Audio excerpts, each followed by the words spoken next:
I didn't consciously think I was going to rebuild everything in my life based on having restoration, but I knew that I felt a block, that I was lacking confidence. And when you realize that, a confident person realizes, hey, I just don't have it anymore. And you don't know where you're going to get that. You start searching. And I wanted to make improvements in my life, but I lacked the confidence to move forward. So in choosing this one thing that I knew at that time I needed for myself was sort of my last selfish move. I made the change knowing that if I were to have enough confidence that I would make the right choices and move forward knowing that every decision I made would lead us into a better direction. So I did make that choice to have my smile fixed. And I remember the first day I walked out, and I was walking down the aisles in Home Depot, and I was just smiling so big. I'm sure people thought it was weird to see this guy just walking around smiling at everyone.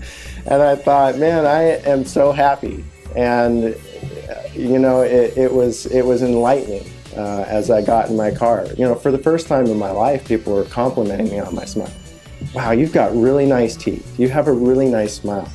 And that, you know, instead of just being the guy who was smiling all the time with my lips closed, you know, big, you know, squinty eyes and a closed mouth, I was able to open my mouth and smile and not have anything hold me back. This is who I am, and it's okay to smile. And you know, and I quickly did realize that having this confidence and be able to smile and show people who I was, to be able to go out and sell, I realized, hey, I can do anything. And in that, I started training Brazilian Jiu-Jitsu. And in a short period of time, I was able to travel to South America, and I took second in the Masters World Championship. And I do relate that directly to having my smile fixed, that I was making new changes in my life. I also lost 35 pounds.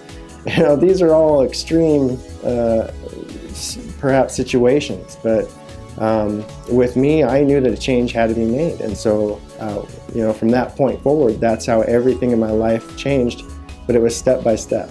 It was giving myself an okay to move forward. And so it started with a smile, and then I began to do other things to improve my image, which was exercise. In doing that exercise, I felt invigorated to pursue being the best. And in short time, I found myself training with the best in the state, then the best in the nation. And then I thought, hey, why not try a worldwide scale show? So I got on the world stage, and to my surprise, I performed very well. So winning that silver medal meant a lot to me. I was able to take my wife on that trip with me.